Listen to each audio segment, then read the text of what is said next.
What's up guys, it's Scher talking, welcome back to my channel. In today's video, I'll be talking about the tier list update made by me, Seujai, and the community. This tier list is here also to gather feedback. We want to know what you guys think about the changes. I'll be talking about some of them right now. We got some new styles in the Triple S. The latest version of Patriarch is now considered the strongest style in the game. If she has inheritances coming from her third or first style, she will be useful in all types of battle. The third version is now one of the best ones since it also matches with Leon, increasing the damage output. Leon is now the number 5 here. He can just kill bosses with ease. He can attack with 3 different damage types. Will be useful for now on a lot. Now also we got Arthur, one of the best farmers for a long period of time, and also a Sparrow Girl. This girl, not everyone agrees with the ratings, I understand, but I believe that she is the best alternative to Mariah. In some content, she will even outshine Mariah, and we need better healings. Enemies are doing too much damage. That's why Steel Blade Light users are still here in the tier list. They are still useful. We got plenty of off-banners as well. As you can see here, we even have the off-banner version of Princess White Rose. We gave a little of a promotion to H's daughter. She's now the best character in the Double S tier, with the off-banner style of Princess White Rose being the second best one. We got Eagle Maul, a very powerful unit for farming, but also works for boss fights. Pretty high on the tier list, just like Alosis. Although Alosis is just a farmer, he is exceptional on one, getting a little close to the potential of Bertrand, but does not beat Bertrand, since Bertrand is a fast attacker and it's pretty easy to use. There is also the addition of characters from Matriarch banner like Leonid. This guy here is pretty powerful and also works in boss fights, a BP battery for many upcoming content. Borgin, now everyone agreed upon, because he actually is not the best on what he does, but he just has a very good skill selection. He can debuff intelligence, agility, he can heal, he can do okay damage, he can work as a farmer. Although he's not the best one in anything that he does, it's a very useful character for newcomers. We also have the latest version of Boston, very strong as a counter unit. I don't know if iToken was here before, but iToken is also from the same banner. Got into the Triple S tier, a very useful resource, and will keep being. Works even better with the new formation Tortoise. Prefectorial Kaiser here, right beside, and Goddess. Goddess is also another character that works similarly to Borgin and Goddess. We got some other off-banner styles, as you can see here. Final Emperor, he's a little better than his past style, but also kind of used the inheritance as part of his rotation, so that's why he's still here. ScherBR was also someone that we got recently with Eagle Maul banner, and he is extremely useful, versatile. You can use in boss fights, you can use in farming. He has a fast attack that buffs agility, can be used in evasion strategies. That's why he's here. We also got Emerald, and I can tell you that she has similar performance as Glow X Yundin. They got a promotion because, again, we are needing better healers since the damage is just too high. So Yundin is being used in recent content, and Emerald has some interesting setup for counter strategies and agility debuff. We got a new version of Barthelemy as well, and he is very similar to his mage version, although I still prefer the mage version if you have inheritance. If you don't, this one is a very strong standalone damage dealer and can be compared to the other characters that we have here, like Apollo, but Apollo has a knife, so that means that you need his other style to perform on premium levels. There is also Brooch. This Brooch here is very similar to Apollo and Barthelemy in the way that he stacks damage, increasing it. He can debuff Will and do lightning damage, something that's still lacking in this game, so that's why he's here. He also got Therese and Iskander. Iskander is also here, very close, very similar design. This version of Therese is very strong as well.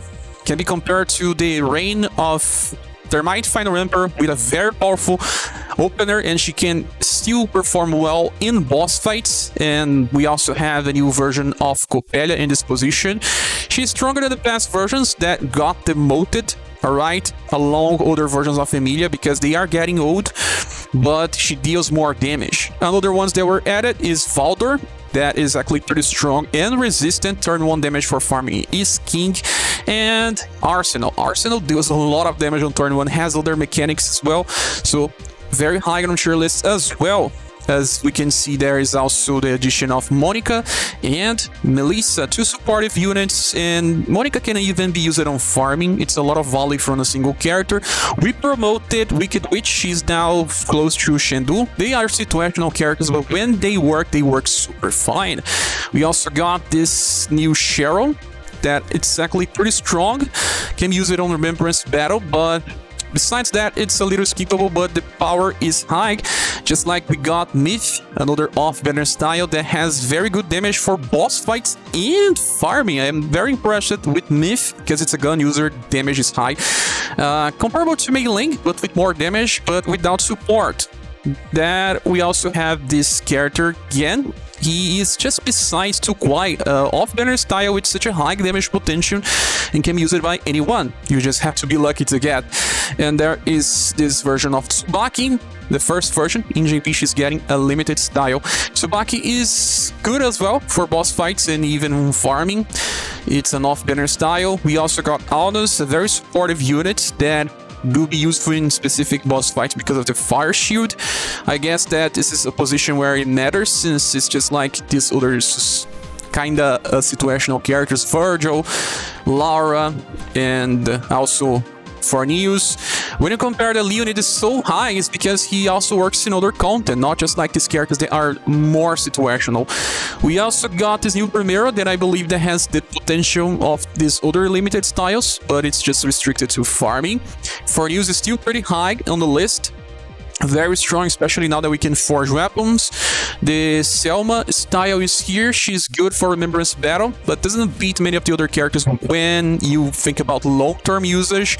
This means Trav is here. He's a very good build debuffer, but now we have plenty of single target build debuffers, just like also Ruby and other styles.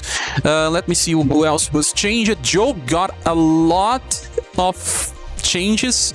She cannot perform on premium level anymore without forging double staves, and even then she does not have a good cycle after using Sorbet Flambe. That's why she's just right beside Mac now. Mac is even better since he can make a perfect weapon. That is why Joe is now on this position, just close to Creator. We also got Human Mayo. Human Mayo is a tank with very good potential. As you can see, Human Female is here on the top. I forgot to talk about her. She is amazing as a damage dealer, although she loses potential after 4 turns. She can be used everywhere. Farming, boss fights, raids. She is a very good character for this. Human Mayo is here, but the new version of Mac is down there. Let me just search, because Mac has a strange cycle here in this position.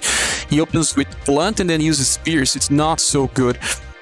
Let's see. We got, I think, a promotion to Strumrican. He's on this position now. We demoted a lot of double S styles to make up for other ones. You see that Antunes is here because of his very high potential on turn 1, but besides turn 1, he's not that good. Now, looking on the S tier, we got a lot of off-banners here as well. As you can see, there's this Fairy that's not exactly that good. She has a lot of damage, but bad skills.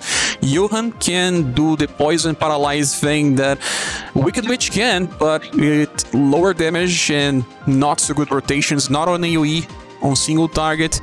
Let's see what else. We also have Hana, another off-banner style that has some utilities as a buffer. Does not do damage, but actually survives well. We also have M Black. M Black is too situational, only strong against humans. There is this new version of Nora that actually can use 3 buff attacks in a row if you inherit her attack to the Platinum style. So she's very useful in my opinion. Especially in Remembrance Battle, we need more and more Axe users, so she is good here. Let me see what else changed. We had to remove some styles from the S tier and upgrade them to A. You can see that it's pretty different than before. We have Miriam here. She's pretty different. It's not easy to use as a character that is here just because of the region. She's a character that added region in the game for 10 turns, but she takes so much time to set this up, so very hard to use. Let me see if there is other changes. We got some tower styles like Windy, and they are not that good, but can use it in Remembrance Battle, for example. We promoted Thomas because in Tower he's working well. We need Petrify a lot. Many of the enemies are only susceptible to Petrify, so you either use Taria or you use this version of Thomas, or you can also use this character here, Narcissus, also a good option too. Let me see if there's something else. Skya was demoted because now we have other characters that can buff BP and they are much more reliable. Oh, well, let's see what else changed. We have Honeywell that's not so good, so he was brought here. I know that a lot of people are using Aunus. He's a very good buffer for turn 1, but too restricted. We thought about promoting him, but eventually didn't. There's Leslie. That's a character that buffs, works well in some setups, but she does not do that much damage by herself. Let me see, what else do we have here? I guess that's kind of most of the changes. Welfare. Katarina is here. She's actually pretty useful if you have Inheritance. Works well. And then many of the other cards that are performing less than expected were downvoted. You see that there's plenty of characters here. I want to see some opinions on the A and B tier list. Many of these characters are just missing or not working so well, are just alternatives for those that miss on premium styles, but they are not so useful anymore, in my opinion at least. But I want to hear your opinions because there was too many changes. It's kind of easy to forget about someone. So I will not talk too much about those that got demoted because they, well, are not even that useful anymore. People are not using them for ages. So I guess that's it, guys. This is the update to the tier list. Please share your opinions if you think these characters are rightly placed or not. Well, this cannot be perfect, like I said. It's my opinion together with Seujai with some feedback, but sometimes one thinks one thing, the other one thinks another thing, and we cannot get into a consensus, so there will always be some hot topics about some styles. But, well, I hope you guys can get some usage of this, especially to look on this tier list and see how your characters are performing, if they are still relevant in the game. This tier list is not made for you to pull. The reviews are made for that. Only when you have a rerun banner where you have plenty of different styles to choose from, or just compare if they are still on the top of their game or not. But thank you so much for watching this video. Please subscribe if you haven't, and if you want to support the channel, use the links in the description. Once more, thank you Seujai in the community for helping me making this. Without Seujai, I would not be able to finish this list. It's a very difficult work.